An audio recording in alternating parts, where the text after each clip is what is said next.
So welcome back. Next up is the famous Catherine from Meshed in Australia, long-time adopter of IoT and the go-to party in Australia if you want to get into LoRaWAN. She's going to tell everything about smart city, citizen projects, but also the enterprise use of LoRaWAN. Enjoy her talk. Hello, it's Catherine Caruana-McManus from Meshed, and today I am doing my presentation from Queensland, the northern state in Australia, for the Things Conference 2021. So today I'm going to share with you how smart cities and the Internet of Things is enabling cities and communities to measure human behaviour during the COVID-19 pandemic. So just to give some context, Meshed built the nCounter pedestrian counting solution back in 2018 in partnership with a very large Western Sydney municipality known as Liverpool City Council. The Wi-Fi meshed nCounter devices are connected to the internet using the Things network, and the data is fully anonymised and reports every 10 minutes, 24/7 to the IoT platform. Meshed nCounter has been extremely popular. It's now deployed with over 35 councils, many major universities in Australia, and we have very strong interest from the EU, from Europe and the UK. Prior to COVID-19, the nCounter data has been extensively used by councils and precinct owners to support their economic, social, tourism and environmental imperatives. And the important piece here is that since 2018, we've now got millions of data points reporting to the IoT platform, and many of our council customers are actually reporting and sharing this data to their open data websites as a way to encourage understanding of how people are using their key precincts such as CBDs and tourism hotspots. So the pandemic happened, and it happened in different ways around the world. Back in April 2020, Meshed started to realise an incredible opportunity to measure and publish, and we started publishing this data via LinkedIn, on the impact of COVID-19 lockdowns on people's behaviour in specific geographic locations.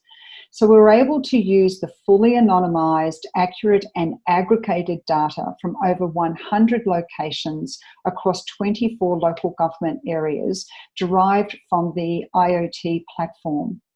This enabled us to get a near real-time view of the economic and social impact of the pandemic at the hyper-local or community level.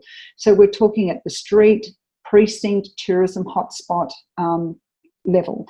And that was very of strong interest to our council customers because they were seeing what was happening around them in terms of the state and federal governments imposing restrictions.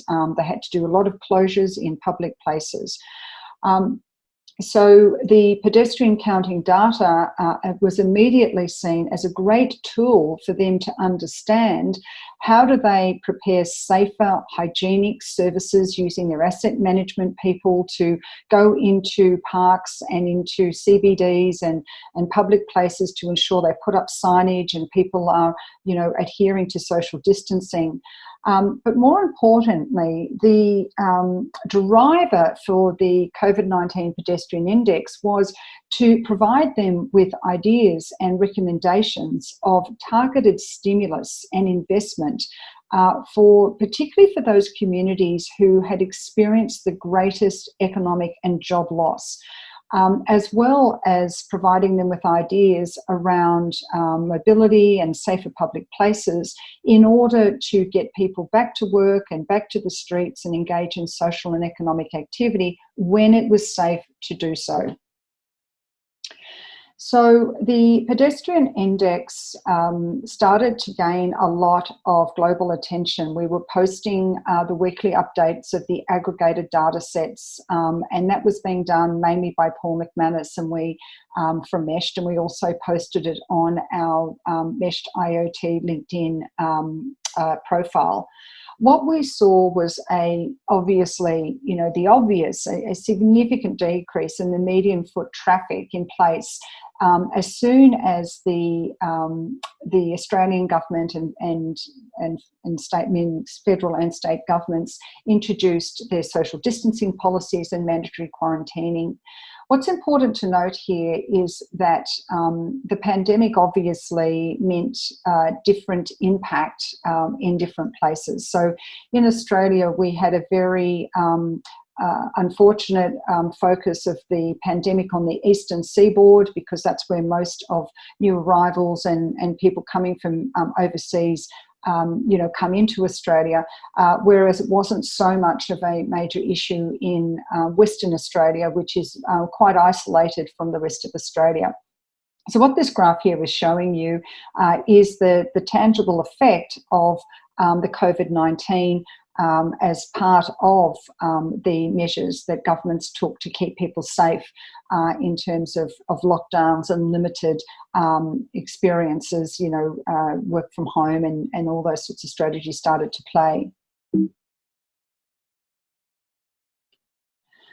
What was also important to note was it wasn't just the footfall traffic that fell in these public places, and we're talking about CBDs, activity centres, major places of interest such as libraries and museums, tourism hotspots, walking trails, cycle paths. We also found that actually the dwell times of the time in which people were mingling and in those spaces was also dramatically reduced. The important piece here is that the benefit of why the councils wanted to work, 24 local councils wanted to work on this research with Meshed, was because we had really solid, accurate baseline data. Given the fact that we had been deploying Encounter devices since early 2018, we were able to create a baseline of normal periods. So the data for the initial interim report, we actually tracked from August 2019 to August 2020. And so what we can see was a 17% drop-off in the average dwell time across all of over 100 of these encounters across these 24 municipalities. And we do appreciate that pedestrian flow data is just as relevant now as different waves or clusters of the pandemic are occurring. And cities are still really struggling with the economic and social impacts. And even in Australia, when we thought back in August that we'd actually, got through the worst of it, we then had a massive resurgence of COVID-19 cases in one of our states in Victoria. And now we're starting to see a doubled effect with some of the other states also being affected by, newer clusters, forming. The research summary report we have published on Quilla, and I've provided a link there. And if anybody wants to get any further information about the research, please don't hesitate to contact me via LinkedIn. So what was important about the outcome of the index was to provide cities with examples of how you can use IoT and smart cities and data sharing to track the ability for people to see where a place is safe. So this is the NParks website in Singapore. What it does is actually shows the level of crowds, and this is done through people counting data at popular outdoor parks, and it's able to use a traffic light system of whether or not it's low, medium or high, and this is published as a live link. People can then plan their trips accordingly as to when they actually go outdoors. And we're starting to see this idea now emulating with transport authorities here in Australia who are dealing with the fact that there's been a loss of public transit patrons, and now they're wanting to understand ways in which they can attract people back safely onto public transport. So a traffic light system could be something that could work very well using, obviously, pedestrian flow information. We can also use pedestrian counting data to support social distancing and transformative placemaking. And we're seeing cities all around the world now, because cars aren't coming into the CBDs because people are working from home, some of those spaces are being converted into parklets. And that also enables restaurants and cafes to adhere to social distancing because they can spread people further out on the footpath. It enables family groups to socialise in a safe place. And this particular picture is taken from a parklet in a city in Western Australia called Fremantle. But another really important piece of the use of looking at human behaviour and the way in which pedestrian counting information can help with economic recovery are the buy local campaigns. And we're seeing this definitely with people having to be locked down within their community. We're seeing a resurgence of people looking at local shopping and buying from local traders to ensure that they are supported through this very difficult time. This is a great project by the City of Prospect in South Australia, where they invested over 600,000 Australian dollars to issue 4,400 trader vouchers at the value of $25. These could be redeemed at local restaurants, cafes and food stalls within their city.